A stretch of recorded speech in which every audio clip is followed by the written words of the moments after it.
Assalamualaikum warahmatullahi wabarakatuh. Perkenalkan, nama saya Cynthia Hanur Asih dengan NIM 860210778.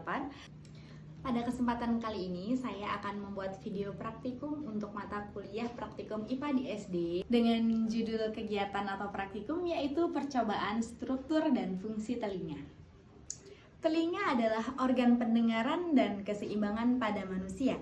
Telinga bekerja dengan cara menangkap gelombang bunyi atau gelombang mekanik dan mengubahnya menjadi impuls listrik yang dikirim ke otak. Tujuan dilakukannya percobaan ini yaitu untuk mengetahui bagian-bagian yang menyusun telinga, yaitu bagian luar, bagian tengah, dan bagian dalam, beserta fungsinya dalam proses pendengaran.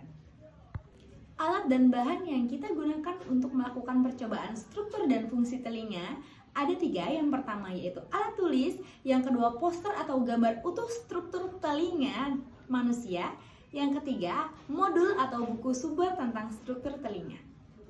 Prosedur percobaan mengenai pengamatan tentang struktur telinga, yang pertama tentu saja kita harus menyiapkan terlebih dahulu gambar dari struktur telinga seperti yang saya contohkan.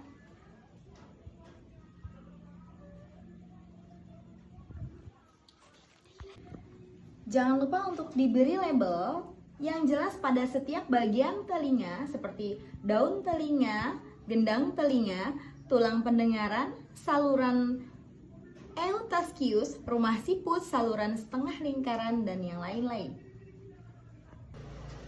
Setelah itu amati dengan seksama gambar yang telah disediakan dan kemudian catat fungsi utama dari setiap bagian telinga dan dikelompokkan berdasarkan yaitu telinga area luar, telinga area tengah, dan juga telinga area dalam.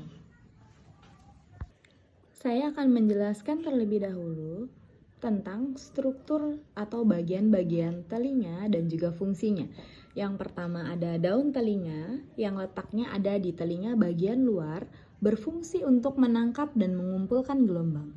Yang kedua ada saluran telinga, yaitu yang terletak pada telinga bagian luar dan berfungsi untuk meneruskan bunyi ke gendang telinga.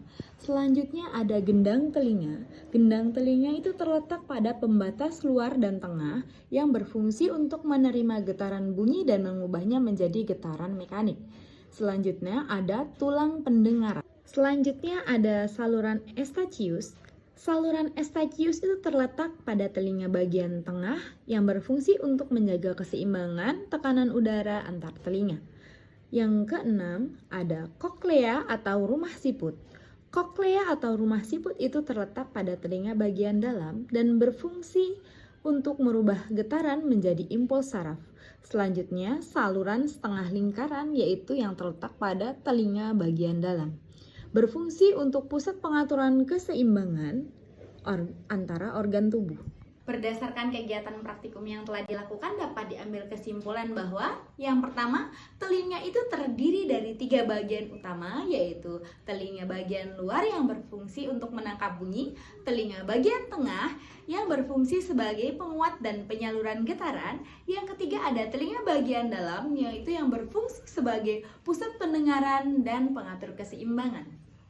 Yang kedua, proses pendengaran itu melibatkan konversi gelombang bunyi menjadi getaran dan kemudian diubah menjadi impuls saraf di rumah siput atau koklea untuk diinterpretasikan oleh otak. Yang ketiga, selain berfungsi sebagai organ pendengaran, telinga itu juga berfungsi atau berperan vital dalam menjaga keseimbangan tubuh melalui saluran setengah lingkaran. Baiklah, cukup sekian video praktikum yang dapat saya sampaikan, yaitu tentang pengamatan struktur telinga pada manusia. Kurang dan lebihnya saya mohon maaf dan kepada Allah saya mohon ampun. Saya akhiri, wassalamualaikum warahmatullahi wabarakatuh. Sampai jumpa di video-video selanjutnya. Bye-bye.